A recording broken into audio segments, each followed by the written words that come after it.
cap up right here. Chain it tight. Make sure it's nice and tight. You're going to come over here, and you're going to pull this out. And after you've filled everything, you just want to make sure that it stays in between those grooved lines right there on the end of that. So there's a little tip, and then you'll see these little cross, like intersecting lines. And as long as it's within that range, you're going to be fine. So just check that, make sure that's okay, and then put your dipstick back in. And then what we're going to do is we're going to go inside the car now, and I'm going to show you how to reset the engine oil on the dashboard.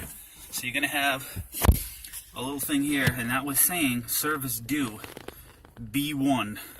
So I'll show you what you do is, now you're going to go on your steering wheel here, and you're going to hit your menu button.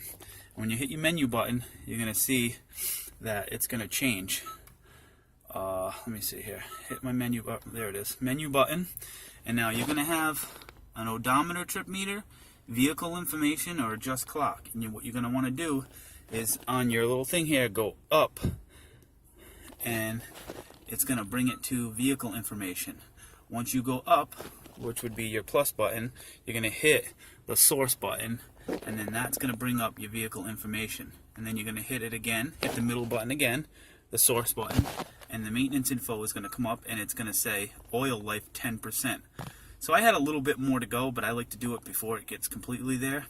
And what you want to do is to reset it. It says hit source button again, and the B codes, remember in the beginning it said B1, it meant oil and filter change.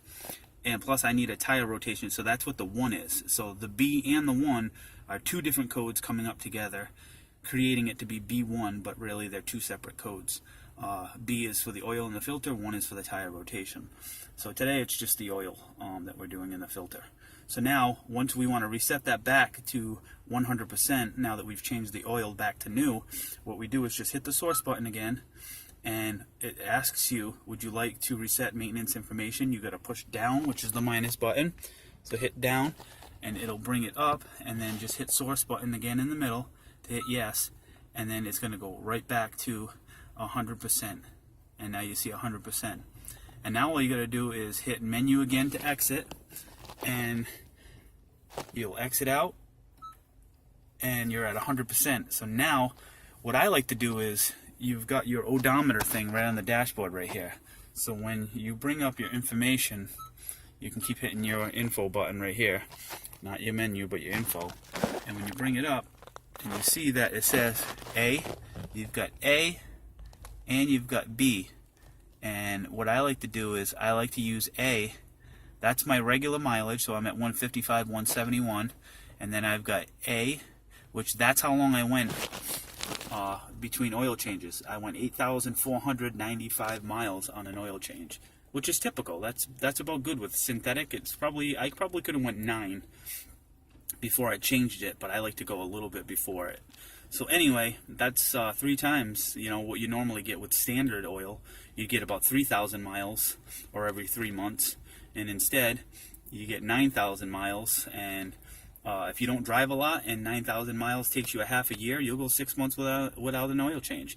I happen to travel quite a bit, so I'm probably going about 9,000 miles in maybe 3 months. So anyway, yeah, I probably do about 27 to close to 30,000 miles a year on my car. So that's how you reset it. So now what I do is I reset that. You hold it in, hold this little button in here, and it'll reset back to 0.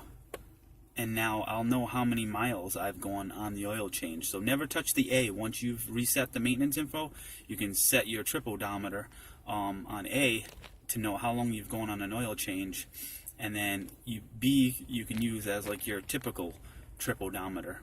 Just never reset A. You can reset B too, but that might be like, hey, you want to go to Vermont, you want to know how many miles it is, whatever. Just use B for your your recreational trip odometer stuff, and A will be how many miles you went between oil changes, if that's what you want to do. Otherwise, you can just use A and B to do whatever you want with it.